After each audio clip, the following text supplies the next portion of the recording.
Hello hello hello, कैसे हैं आप सब। स्वागत है आप सभी का आपके अपने फेवरेट यूट्यूब चैनल पे। आज हम बात करने जा रहे हैं अपने topic motion in one dimension में डिस्टेंस और डिस्प्लेसमेंट की। डिस्टेंस और डिस्प्लेसमेंट में अगर हम बात करेंगे तो ये टॉपिक हमारा क्लास 11th फिजिक्स में काइनेमैटिक्स का टॉपिक है। इस टॉपिक में हमें आज पढ़ेंगे फ्रेम ऑफ रेफरेंस, पोजीशन के बारे में, डिस्टेंस के बारे में और डिस्प्लेसमेंट के बारे में। ठीक है, इसको शुरू करें। उससे पहले हम काइनेमैटिक्स के बारे में और फिजिक्स के सिलेबस के बारे में थोड़ा सा जान लें, समझ लें। रीज़न क्या है कि जो मेन फिजिक्स है हमारी, वो इसी चैप्टर से स्टार्ट होती है। इस चैप्टर में हमारे पास क्या क्या चीज़ें होती हैं मैकेनिक्स वन में। मैकेनिक्स वन में बेसिकली हमारे पास काइनेमैटिक्स है, जिसमें वन डायमेंशन मोशन और टू डायमेंशन मोशन मतलब मोशन इन प्लेन की बात हो जाती है।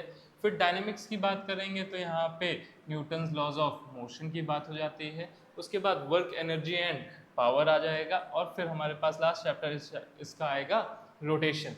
मज़े की बात यह है कि इन सब में डायरेक्ट फॉर्मूला बेस्ड क्वेश्चन नहीं आते हैं।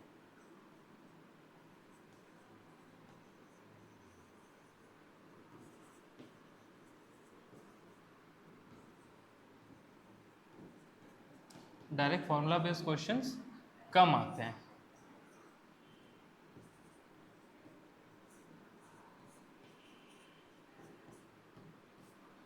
ठीक, मगर जो क्वेश्चंस आते हैं उनमें इतने दमदार क्वेश्चंस होते हैं कि अगर इन चैप्टर्स को हमने ढंग से अच्छे से नहीं पढ़ा है तो हमारे क्वेश्चंस निकल नहीं पाएंगे और सीधा हमें ये -1 दे के जाएंगे इन प्लेस ऑफ +4। ठीक, तो बढ़ते हैं इसी के साथ आगे और बात करते हैं इस चैप्टर में डिस्टेंस ऑफ योर स्कूल। क्या है आपके डिस्टेंस, आपके स्कूल की डिस्टेंस क्या है। अगर कोई आपसे पूछे डिस्टेंस ऑफ योर स्कूल, तो आपका पहला सवाल उससे क्या होगा, कहाँ से। जहाँ आप खड़े हो वहाँ से, आपके घर से, या किसी और शहर से, या किसी और देश से। तो हमें ये पूछना पड़ेगा फ्रॉम फ्रॉम वेयर, कहाँ से आप डिस्टेंस पूछ रहे हो। तो क्वेश्चन क्या बनना चाहिए हमारा, distance of your school from your home. आपके घर से आपके स्कूल की डिस्टेंस क्या होगी। तो चलो मान लेते हैं ये आपका घर है, ये आपका स्कूल है।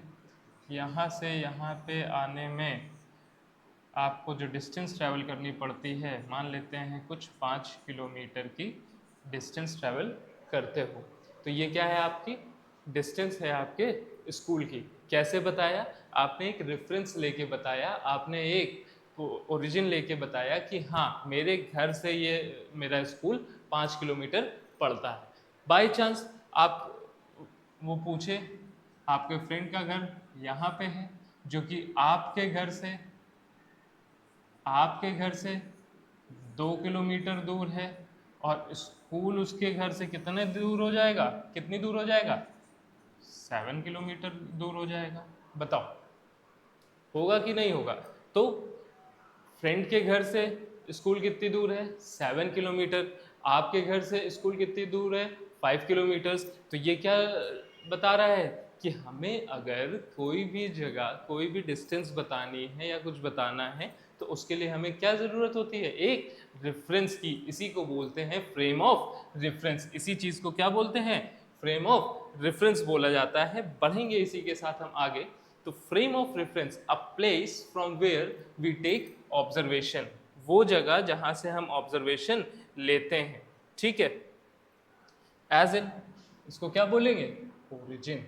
क्या बोलेंगे, ओरिजिन।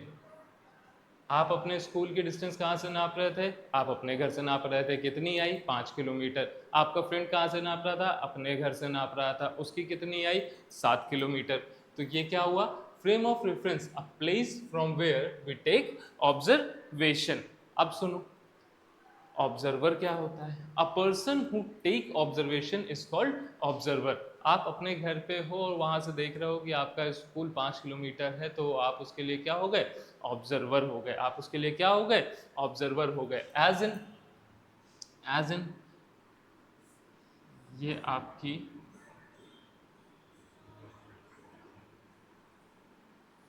कार है, ये आपकी कार है, आप इसमें आराम से बैठे हो, ठीक, जा रहे हो, ठीक। यहाँ पे हमारे बंटी भैया खड़े हैं। कौन खड़े हैं?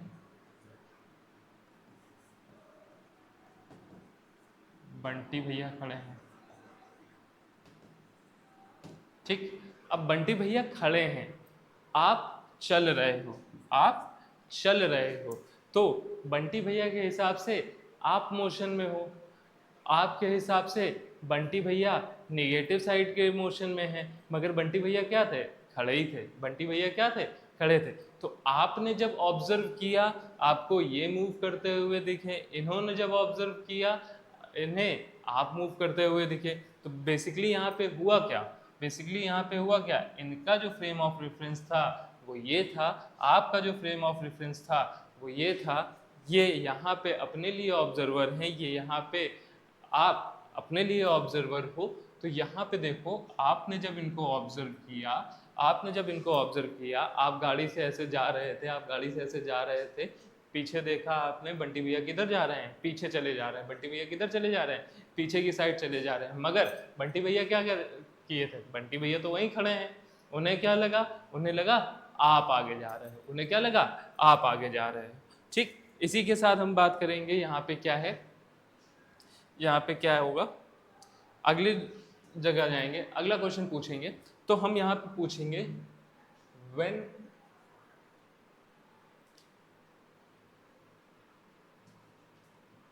लखनऊ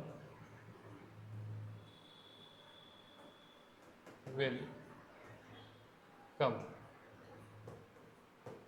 हम लोग जब कभी कहीं जाते हैं, जब कभी कहीं रास्ते में ट्रैवल कर रहे होते हैं, तो हम आपसे क्या पूछते हैं, या हम ड्राइवर से क्या पूछते हैं कि भैया लखनऊ कब तक आ जाएगा, कि भैया दिल्ली कब तक आ जाएगा, भैया प्रयागराज कब तक आ जाएगा? यही पूछते हैं कि व्हेन लखनऊ विल कम, कि लखनऊ कब तक आ जाएगा। अब ये पूछा हमने, ये जब हमने पूछा तो कैसे पूछा, किस रेफरेंस में पूछा, ये बहुत इंपॉर्टेंट रखता है। कैसे पूछा और किस रेफरेंस में पूछा, ये बहुत इंपॉर्टेंट रखता है कि आप कहाँ से चल रहे हो, ठीक है, और कहाँ पहुँचना चाह रहे हो, ठीक। अब ऐसा तो है नहीं लखनऊ चल के आपके पास आएगा। आप लखनऊ की तरफ जा रहे हो, मान लो कि आप यहाँ कानपुर से लखनऊ के लिए जा रहे हो। कानपुर से कहाँ? लखनऊ के लिए जा रहे हो, बाय कार जा रहे हो, bye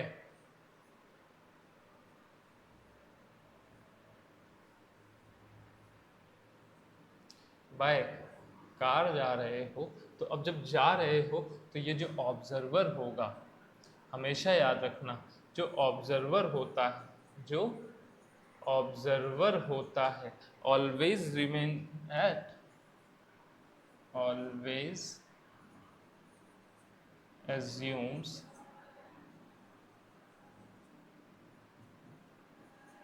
to be at rest। Observer जो होता है उसको हमेशा कैसा मान लेते हैं हम? रेस्ट पे मान लेते हैं। ऑब्जर्वर जो होता है हमेशा हम उसको कैसा मान लेते हैं? रेस्ट पे मान लेते हैं। तो ये ऑब्जर्वर को हमने क्या मान लिया? रेस्ट पे मान लिया। अब हम यहाँ से देखेंगे कि यहाँ से कितनी दूरी है और दिल्ली हमारे पास कितनी देर में आ जाएगा, ठीक। बढ़ेंगे अगले टॉपिक पर। पोजीशन। पोजीशन क्या होता है? पोजीशन होता है location of object from frame of reference. Location of object from frame of reference, ये क्या होगी? ओरिजिन से वो ऑब्जेक्ट की जो लोकेशन है, उस चीज़ को हम क्या बोलते हैं? पोजीशन बोलते हैं। पोजीशन किस टाइप की हो गई? दो टाइप की। मतलब यहाँ पे जो पोजीशन है, if position is not changing with respect to time, then the object is said to be at rest. And if position of object changes with respect to time, then object is said to be in motion. ठीक, अगर position object की change नहीं हो रही है time के साथ, मतलब टाइम बढ़ता जा रहा है मगर वो ऑब्जेक्ट उसी जगह है, t इज इक्वल टू 0 पे ये object x is equal to 0 पे था, t is equal to 1 hour बाद भी x इज इक्वल टू 0 पे ही है, तो ये क्या हो रहा है, ऑब्जेक्ट कैसा है, रेस्ट पे है। मगर t इज इक्वल टू 0 पे object x is equal to 0 पे था और t is equal to 1 hour के बाद जो x थी उसकी वैल्यू हमारे पास 10 किलोमीटर हो गई। उसके बाद हमारी ये पोजीशन क्या हो गई, 10 किलोमीटर हो गई। मतलब कि ऑब्जेक्ट इस दौरान कैसा था, मोशन में था। ऑब्जेक्ट इस दौरान कैसा था, मोशन में था। मतलब कि अगर हम पोजीशन टाइम ग्राफ यहाँ पे बनाएंगे, अगर हम पोजीशन टाइम ग्राफ यहाँ पे बनाएंगे तो ये टाइम है, ये पोजीशन है। ठीक, टाइम बढ़ता जा रहा है मगर पोजीशन चेंज नहीं हो रही, टाइम बढ़ता जा रहा है मगर पोजीशन चेंज नहीं हो रही है, तो ये कैसा है, रेस्ट पे है। उसी के साथ अगर हम यहाँ पे ग्राफ बनाएंगे, यहाँ पे ग्राफ बनाएंगे तो देखो यहाँ पे क्या हो रहा है, ये हमारा पोजीशन टाइम ग्राफ अगर हम यहाँ पे बात करेंगे तो ये कैसा कहलाएगा, मोशन में कहलाएगा कि टाइम के साथ साथ पोजीशन भी चेंज हो रही है। और ये कैसा कहलाएगा, रेस्ट पे कहलाएगा। ये कैसा कहलाएगा, रेस्ट पे कहलाएगा। ठीक, इसी के साथ हम आगे बढ़ेंगे। आगे बढ़े तो हमें पास आता है टॉपिक टाइप्स ऑफ मोशन। क्या आएगा, types of motion. Types of motion की अगर हम बात करेंगे तो हमारे पास 3 टाइप के मोशन होते हैं। पहला होता है motion in one dimension, motion in one dimension. ठीक है, मतलब कि मोशन इन स्ट्रेट लाइन। अगर हम यहाँ पे चल रहे हैं, अगर हम यहाँ पे चल रहे हैं तो ये एक स्ट्रेट लाइन मोशन है। कैसा मोशन है, स्ट्रेट लाइन मोशन कहलाता है। क्या कहलाता है, स्ट्रेट लाइन मोशन कहलाता है, या इसी को हम और किस नाम से जानते हैं, रेक्टिलिनियर मोशन के नाम से जानते हैं। किस नाम से जानते हैं, रेक्टिलिनियर मोशन के नाम से जानते हैं। ठीक, दूसरा हमारे पास आता है मोशन इन प्लेन, और इसी को बोलते हैं 2D मोशन। ये कैसा होता है, ये कैसा होता है, motion in curve, motion in curve. ठीक, या इसी को हम बोल सकते हैं क्या, प्रोजेक्टाइल मोशन। क्या क्या आता है इसमें, प्रोजेक्टाइल मोशन आता है। और क्या आ जाएगा, और क्या आ जाएगा, रिवरमैन वाली जो प्रॉब्लम पढ़ते हैं। ठीक, और क्या आ जाएगा, सर्कुलर मोशन आ जाएगा। ठीक, नेक्स्ट हमारे पास आता है यहाँ पे मोशन इन स्पेस, या फिर 3D मोशन, जो कि हमारे सिलेबस में अभी यहाँ पे नहीं है, हमें इसको पढ़ने की आवश्यकता नहीं पड़ती है। ठीक चल, इसी के साथ आगे बढ़े।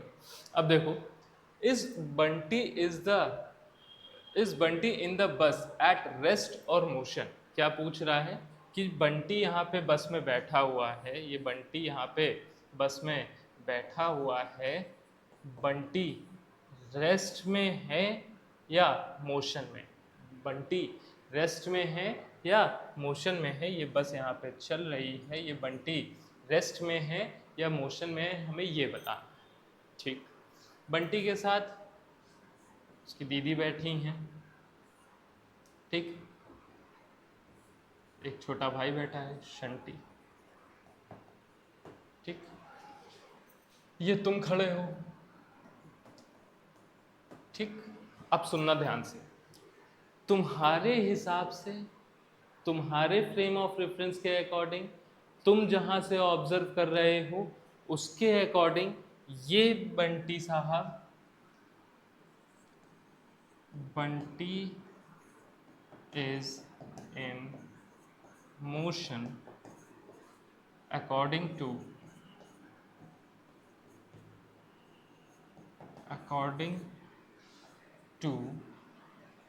you or from your frame of reference, but Bunty is at rest according to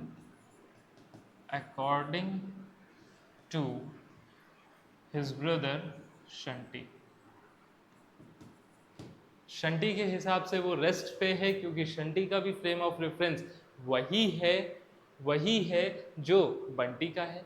Bunty भी बस में है और शंटी भी बस में है। मगर आप कहाँ हो, किसी प्लेटफॉर्म पे खड़े हो, तो आपके हिसाब से ये बस कैसी मूव होती हुई दिख रही है, और बस अगर मूव हो रही है तो ये मोशन में आपको दिखेंगे। तो क्या एक ही ऑब्जेक्ट दोनों रेस्ट और मोशन में हो सकते हैं? क्या एक ही ऑब्जेक्ट दो अलग अलग लोगों के हिसाब से रेस्ट और मोशन में हो सकते हैं? हाँ, सुनना, ये जो क्या कहते हैं, रेस्ट और मोशन का टर्म है, ये एक रिलेटिव टर्म है। रेस्ट और मोशन का जो टर्म है, कैसा टर्म है? एक रिलेटिव टर्म है। हो सकता है कि मेरे हिसाब से आप रेस्ट में हो सकता है किसी और के हिसाब से आप मोशन में हो। ये अर्थ घूम रही है, तो हमें लग रहा है कि हम सब एक दूसरे के रिस्पेक्ट में रेस्ट पे हैं, मगर बाहर मून से बैठ के देखोगे तो उनको क्या लगेगा, हम सब क्या है, मोशन में है। ठीक, तो ये एक आपका डिपेंड किस पे करता है? आपके फ्रेम ऑफ रेफरेंस पे डिपेंड करता है। किस पे डिपेंड करता है? फ्रेम ऑफ रेफरेंस पे डिपेंड करता है। तो rest and motion are related. जी हाँ, rest and motion are relative terms, rest और मोशन कैसे हैं? रिलेटिव टर्म है, ये एब्सोल्यूट टर्म्स नहीं है। They are not absolute terms। कैसा? एब्सोल्यूट टर्म नहीं है। एक body can be at rest और in motion with respect to reference frame. क्या बोला? a body can be at state of rest or motion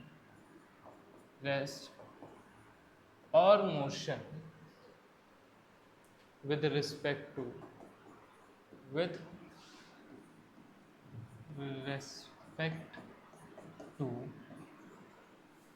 frame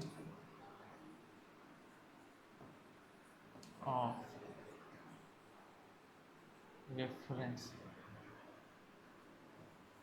ठीक, with respect to frame of reference. इस universe में कोई भी चीज एब्सोल्यूट रेस्ट या एब्सोल्यूट मोशन में नहीं होती है। इस यूनिवर्स में, पूरे ब्रह्मांड में कोई भी ऐसी चीज नहीं है जो कि एब्सोल्यूट रेस्ट या फिर एब्सोल्यूट मोशन में हो। हर एक चीज मूव कर रही होगी या रेस्ट पे होगी, वो डिपेंड किस पे करेगी, अपने फ्रेम ऑफ रेफरेंस पे, कि हम उस चीज को किस फ्रेम ऑफ रेफरेंस से देख रहे हैं या आप उस चीज को किस फ्रेम ऑफ रेफरेंस से देख रहे हो। ठीक, तो यहाँ पे एक बेसिक एग्जांपल और ले लेते हैं। ये एक ट्रेन है, ठीक, कई सारे पैसेंजर यहाँ पे बैठे हुए हैं, ठीक,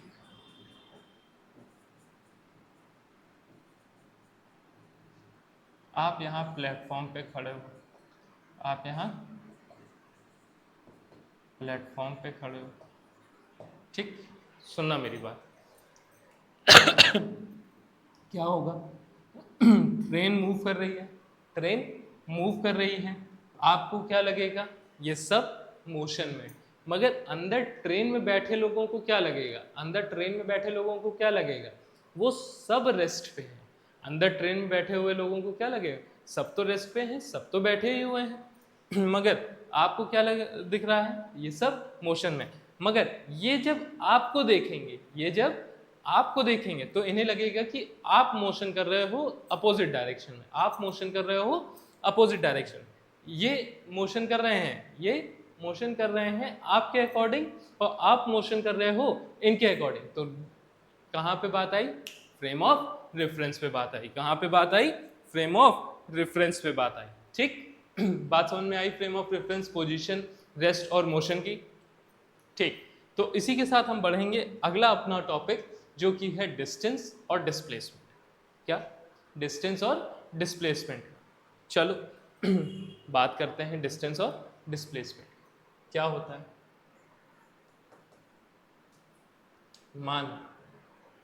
मान लो ये आपका घर है, ठीक,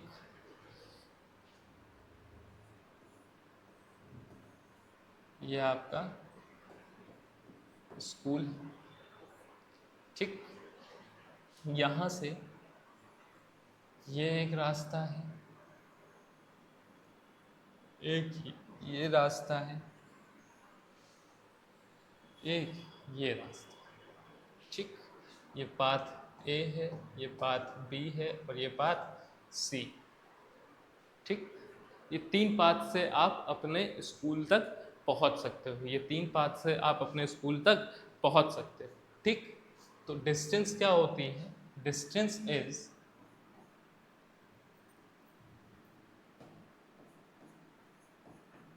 टोटल पाथ लेंथ।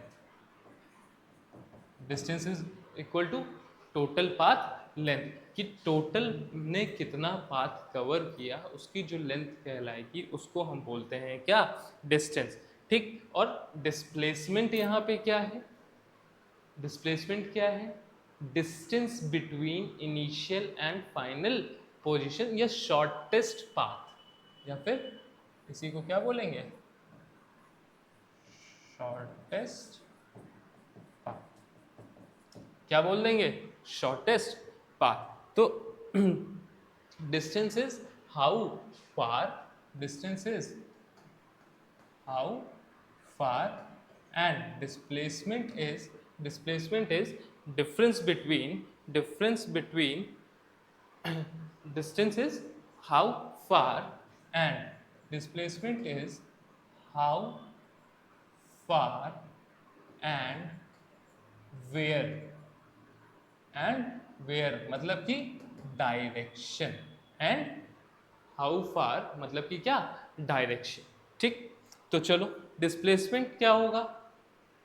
अगर आपके घर से आपके स्कूल तक का डिस्प्लेसमेंट देखें तो यहाँ पे अगर हम डिस्प्लेसमेंट देखेंगे, डिस्प्लेसमेंट यहाँ से इस रास्ते से जाओगे आपकी डिस्टेंस d1 हुई, ठीक, इस रास्ते से गए आपकी डिस्टेंस d2 हुई, इस रास्ते से गए आपकी डिस्टेंस d3 हुई। मगर डिस्प्लेसमेंट जो डिस्प्लेसमेंट है आपका is same for all paths. आप ए रास्ते से गए तो आपकी डिस्टेंस d1 थी, आप बी रास्ते से गए तो आपकी डिस्टेंस d2 थी, आप सी रास्ते से गए तो आपकी डिस्टेंस d3 थी, मगर जो डिस्प्लेसमेंट था वो आपका सेम था। इनिशियल पोजीशन आपकी घर थी और फाइनल पोजीशन आपकी स्कूल थी। फाइनल पोजीशन आपकी स्कूल थी। Displacement is same for all path, distance is equal to different for और डिस्टेंस क्या है, डिस्टेंस क्या है, डिफरेंट। ठीक, बढ़ेंगे आगे, आगे बढ़ेंगे, डिस्टेंस पे थोड़ी सी और बात करेंगे। डिस्टेंस पे पहली चीज़ क्या बोलेंगे, ये एक प्रॉपर्टी है किसी भी मूविंग ऑब्जेक्ट की। डिस्टेंस क्या है, distance is a property of a moving object. Distance is a property of moving object. क्या होता है इसके पास, have only and only magnitude, have only magnitude. केवल क्या होता है इसके पास, मैग्नीट्यूड होता है, कोई भी डायरेक्शन नहीं होती है, नो डायरेक्शन, नो डायरेक्शन। ठीक, always have magnitude, no direction. ठीक, नेक्स्ट हमारे पास यहाँ पे लिखेंगे तो टोटल पाथ लेंथ। क्या बोलेंगे, टोटल पाथ लेंथ बोलेंगे। ठीक, ऑलवेज ऑलवेज एडेड, हमेशा ऐड होगी, सब्ट्रैक्ट कभी नहीं होगी, हमेशा ये ऐड होगी, सब्ट्रैक्ट कभी नहीं होगी। Always positive, always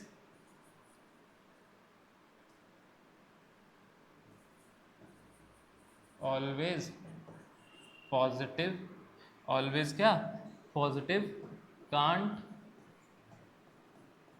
be negative, हमेशा पॉजिटिव होगी, कभी भी निगेटिव नहीं हो सकती, कभी भी निगेटिव नहीं हो सकती। नेक्स्ट पॉइंट पे बात करेंगे, it can't decrease with time, time के साथ डिक्रीज नहीं होगी, टाइम के साथ डिक्रीज नहीं होगी।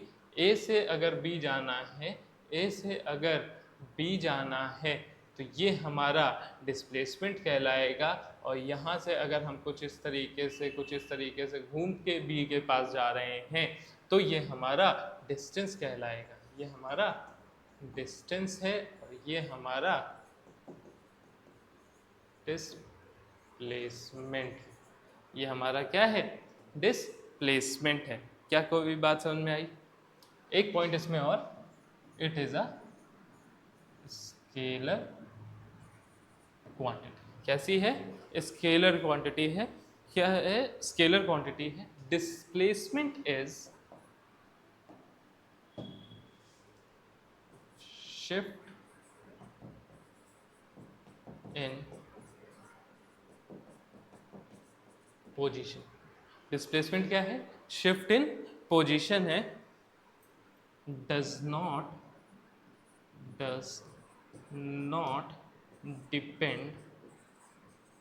Depend upon path, does not depend upon path, path पे डिपेंड नहीं करती है, पाथ पे डिपेंड नहीं करती।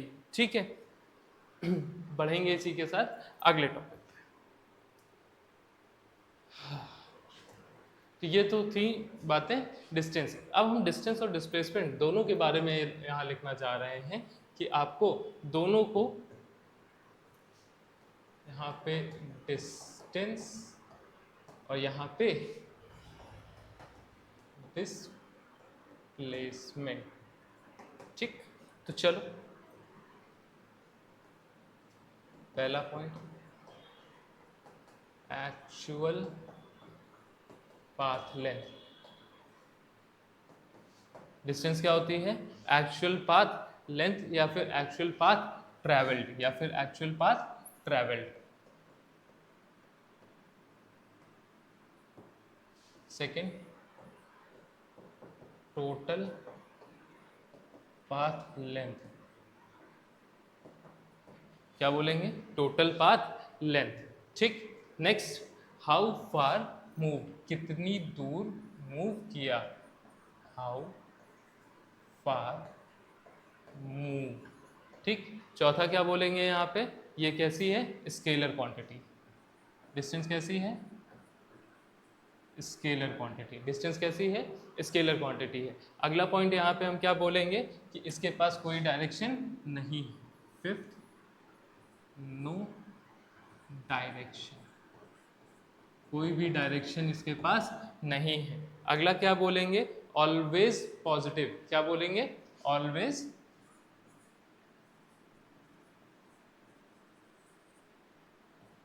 पॉजिटिव,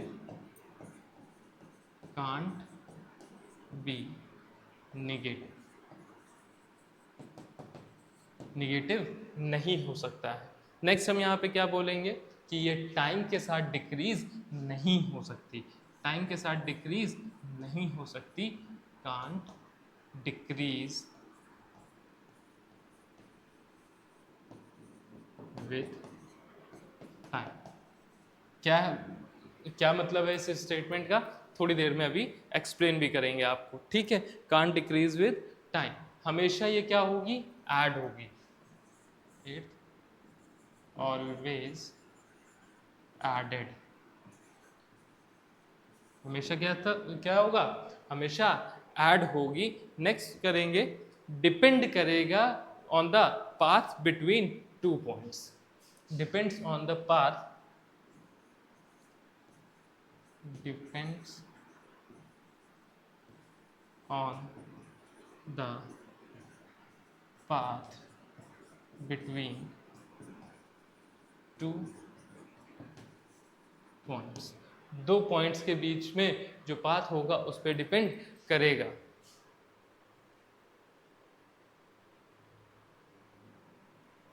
अगर अगर हमारे पास केवल हमें पता हो इनिशियल और फाइनल पॉइंट्स के बारे में, अगर हमें मालूम हो तो हम कभी भी डिस्टेंस कैलकुलेट नहीं कर सकते हैं। अगर केवल और केवल हमारे पास जो इन्फॉर्मेशन है वो इनिशियल और फाइनल पोजीशन के बारे में हो, इनिशियल और फाइनल पॉइंट्स के बारे में हो, तो हम डिस्टेंस को कैलकुलेट नहीं कर सकते हैं। लास्ट पॉइंट क्या लिख रहे हैं यहाँ पे?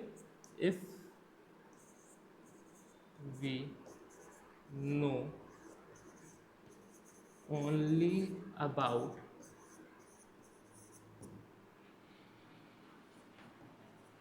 this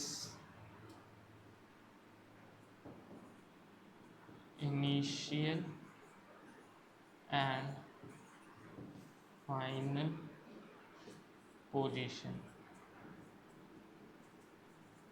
we cannot find या calculate, we cannot calculate distance, हम डिस्टेंस वहाँ से कैलकुलेट नहीं कर सकते हैं। इसी के साथ अगर हम यहाँ पे डिस्प्लेसमेंट की बात करेंगे तो ये होता है shift in position. Shift in position क्या होता है? शिफ्ट इन पोजीशन मतलब कि x final minus x initial. ठीक। नेक्स्ट क्या होगा? इसी को बोलते हैं चेंज इन पोजीशन। क्या बोलेंगे? Change in position. इसी को क्या बोलेंगे? Shortest path between initial and final position. क्या है? शॉर्टेस्ट पाथ है between initial and final position. ठीक। इसी में हम और क्या बोलेंगे? फोर्थ। ये कैसी क्वांटिटी है? Vector quantity. कैसी क्वांटिटी है? Vector quantity. अगला क्या बोलेंगे? डायरेक्शन होती है इसके पास। क्या होती है? डायरेक्शन होती है from initial point to final point. Initial point से फाइनल पॉइंट की तरफ डायरेक्शन होती है। ये it does not depend upon the path taken. किस पाथ से जा रहा है उससे मतलब नहीं है। किससे मतलब है? केवल इनिशियल और फाइनल पोजीशन से मतलब है। ठीक, ये मे बी पॉजिटिव, नेगेटिव और can also be zero. Positive भी हो सकता है, नेगेटिव भी हो सकता है और जीरो भी हो सकता है। इसी के साथ हम आगे बढ़ेंगे और बात करेंगे क्या? अगला point, it can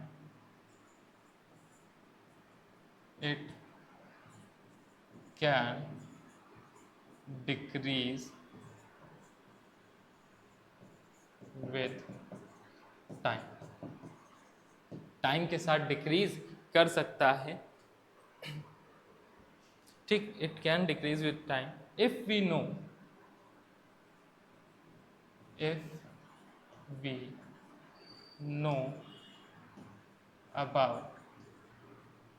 about initial and final position of object, we can calculate we can calculate displacement।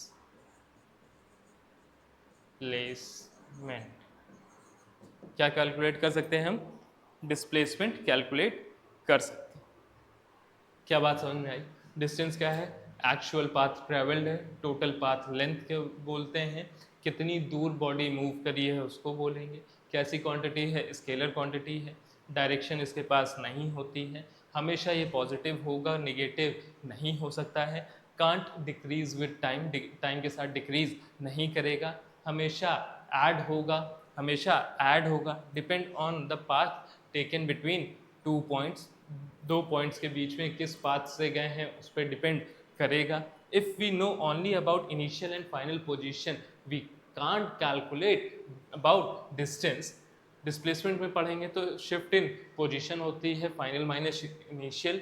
Change in position बोलते हैं, शॉर्टेस्ट पाथ होता है between initial and final position.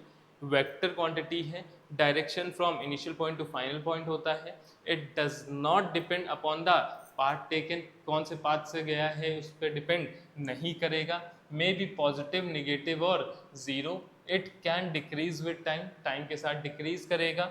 If we know about the initial and final position of object we can calculate displacement. अगर हमें initial और final position के बारे में पता है तो हम वहाँ पे डिस्प्लेसमेंट को कैलकुलेट कर सकते हैं।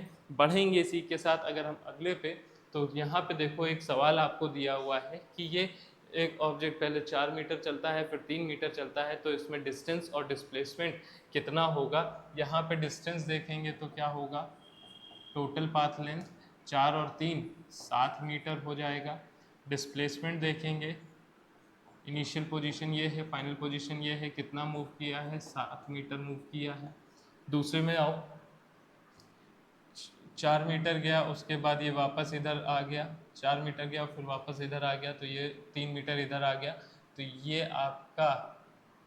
आपका डिस्टेंस कितनी हो जाएगी? 4 3 7 मीटर ही रहेगी क्योंकि हमेशा ऐड होगी। डिस्प्लेसमेंट कितना आएगा? 4 गया और 3 वापस आ गया, तो 1 मीटर आपका डिस्प्लेसमेंट हो जाएगा। कैन डिक्रीज विद टाइम, चल रहे हो, टाइम तो बढ़ ही रहा है मगर डिस्प्लेसमेंट क्या हो गई? कम हो गई। डिस्टेंस कम नहीं होती है। यहाँ पे देखो distance is equal to 4 metre 3 metre 7 metre हो गया। डिस्प्लेसमेंट की बात करेंगे अगर हम, तो ये क्या हो जाएगा, इनिशियल और फाइनल पोजीशन के बीच में 4 और 3, तो ये 5 मीटर हो जाएगा। कितना हो जाएगा? 5 मीटर हो जाएगा। क्या बात समझ में आई? पूरी बात समझ में आई? बढ़ेंगे इसी के साथ अगले। क्या है क्वेश्चन दिया हुआ है, which of the following option is correct for motion in 1D। इनमें से कौन सा ऑप्शन करेक्ट है motion in 1D? Distance equal to magnitude of displacement, ये कब होगा? If object is moving in one dimension without change in direction. If object moves in one dimension without change in direction, तब distance equal हो सकती है magnitude of displacement के। जैसा कि हमने यहाँ बताया 4 मीटर से 3 मीटर, तो डिस्टेंस इक्वल टू डिस्प्लेसमेंट हो गया। आगे देखो, distance greater than magnitude of displacement, distance greater है मैग्नीट्यूड ऑफ डिस्प्लेसमेंट के, तो हाँ भाई ये भी पॉसिबल है, ये भी पॉसिबल है, ठीक, ये भी पॉसिबल है। देखो डिस्टेंस का मैग्नीट्यूड डिस्प्लेसमेंट के मैग्नीट्यूड से बड़ा है। आगे आओ, distance is always greater than और इक्वल टू डिस्प्लेसमेंट, सबसे सही स्टेटमेंट अगर हम बोलेंगे तो यही वाला होगा। सबसे सही स्टेटमेंट अगर हम बोलेंगे तो यही वाला होगा। कौन सा? कि हमेशा बड़ा होगा या फिर इक्वल होगा, कभी भी डिस्टेंस डिस्प्लेसमेंट से छोटा नहीं हो सकता, कभी भी डिस्टेंस डिस्प्लेसमेंट से छोटा नहीं हो सकता है। बढ़ेंगे अगले सवाल पे, विच of the following option is correct for motion in 1D without change in direction. अगर डायरेक्शन का चेंज नहीं कर रहे हैं, अगर डायरेक्शन का चेंज नहीं कर रहे हैं, तो डायरेक्शन का चेंज नहीं कर रहे हैं तो फर्स्ट ऑप्शन हमारे पास यहाँ पे करेक्ट हो जाएगा। बढ़ेंगे अगले सवाल पे, विच of the following option is correct for motion in 1D with change in direction. With change in direction की बात करेंगे तो डिस्टेंस का मैग्नीट्यूड, डिस्टेंस का मैग्नीट्यूड डिस्प्लेसमेंट के मैग्नीट्यूड से बड़ा होगा ऑलवेज, ठीक है। थर्ड ऑप्शन हमारे पास यहाँ पे करेक्ट हो जाएगा यहाँ पे, ठीक। अगला सवाल हम अगर बात करेंगे, क्या लिखा है, which of the following option is never correct for moving object. Never correct की बात करेंगे तो distance can never be negative, distance can never be less then the mod of displacement. Direction यहाँ पे हमारे पास फिक्स्ड है, जो डायरेक्शन है हमारे पास, ठीक, जो डायरेक्शन होगी हमारे पास, डायरेक्शन इज फिक्स्ड, ठीक, डायरेक्शन क्या होगी, फिक्स्ड होगी यहाँ पे। तो ये distance is equal to mod of displacement हो सकता है, ये हमारा एक लास्ट बनेगा, मगर कभी भी छोटा नहीं हो सकता। डायरेक्शन चेंज होगा, डायरेक्शन अगर हमारे पास, डायरेक्शन अगर हमारा चेंज हो गया तो हमारा जो डिस्टेंस होगा बड़ा हो जाएगा डिस्प्लेसमेंट से। मतलब क्या हुआ, अगर डायरेक्शन हमारा फिक्स्ड है तो डिस्टेंस इक्वल हो सकता है डिस्प्लेसमेंट से, ठीक। और अगर डायरेक्शन हमारा चेंज हो गया है तो डिस्टेंस हमेशा बड़ा होगा डिस्प्लेसमेंट से, डिस्टेंस हमेशा बड़ा होगा डिस्प्लेसमेंट से, ना कि डिस्टेंस हमेशा बड़ा होगा हमारा डिस्प्लेसमेंट से, ना कि यहाँ पे आपका छोटा, ठीक। तो ये फोर्थ ऑप्शन हमारा गलत हो जाएगा, ठीक, फोर्थ ऑप्शन हमारा यहाँ पे गलत हो जाएगा, ठीक। बढ़ेंगे इसी के साथ हम अगले सवाल पे। अगला सवाल है, the numerical ratio of displacement to distance is in motion in 1D।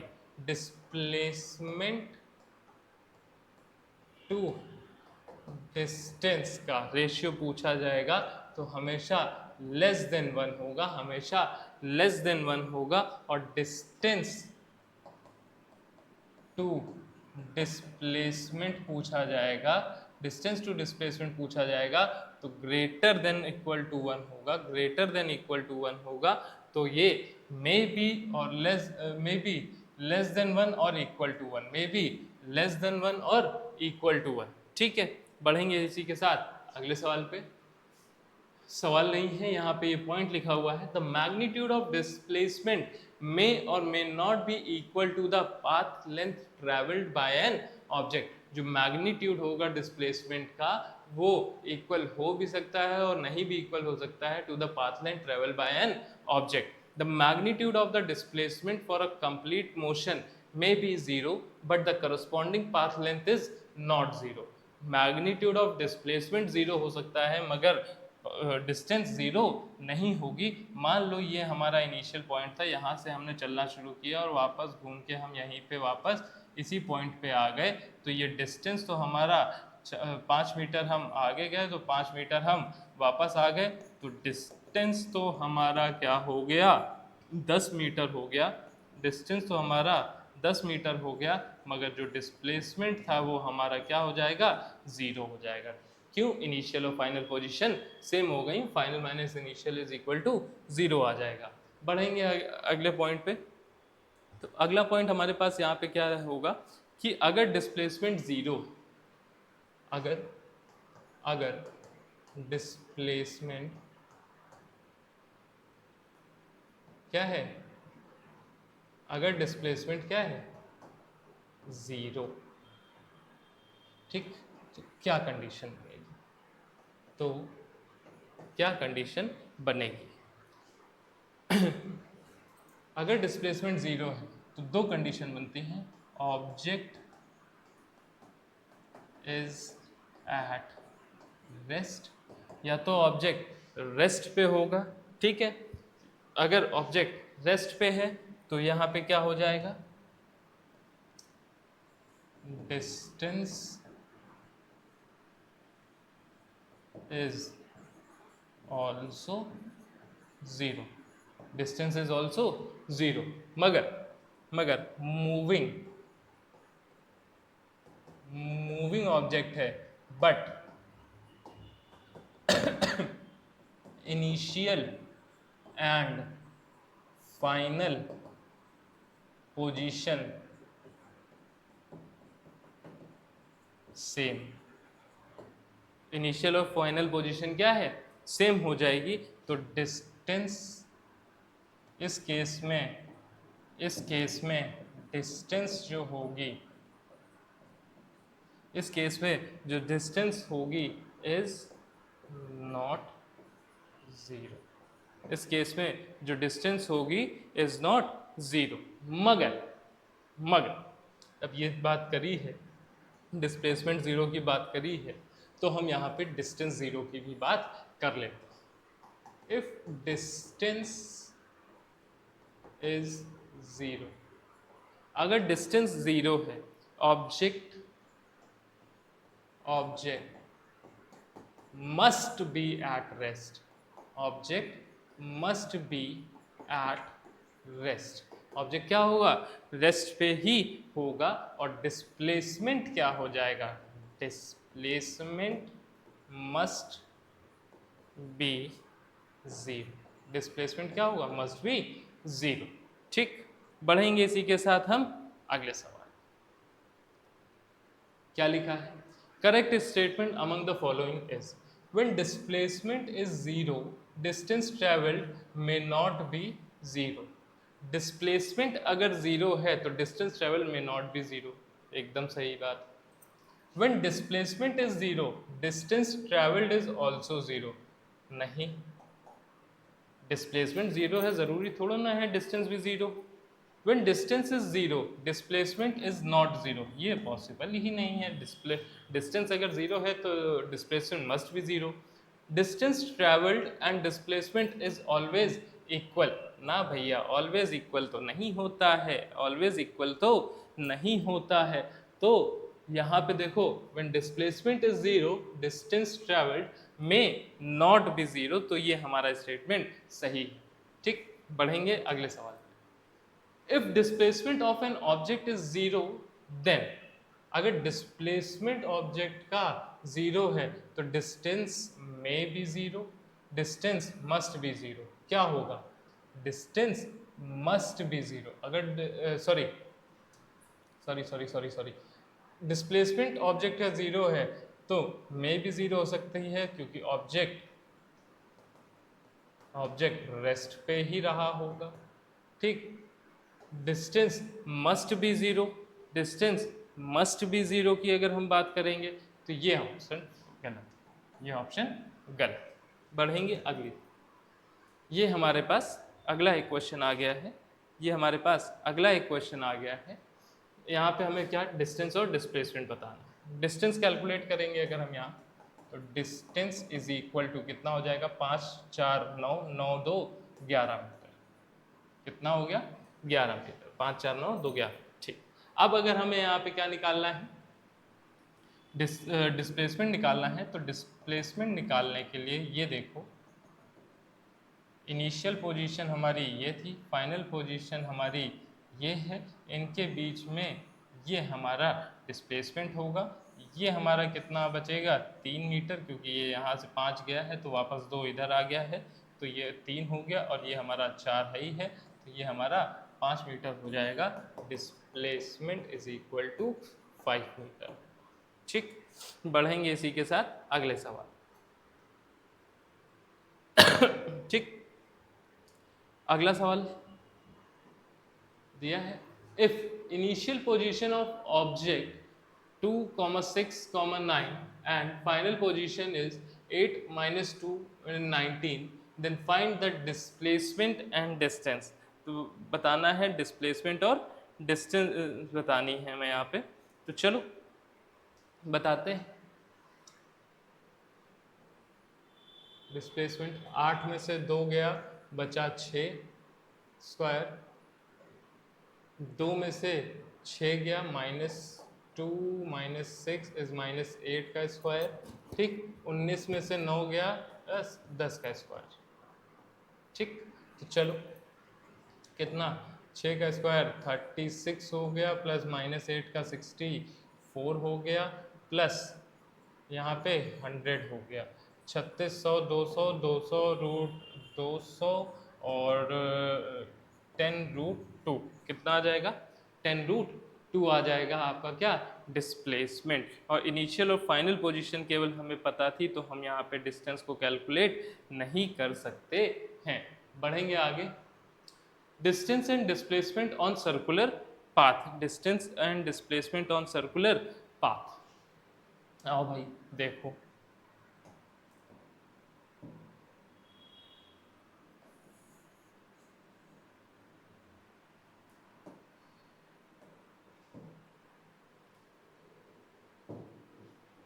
देखो मान लेते हैं ये हमारा पॉइंट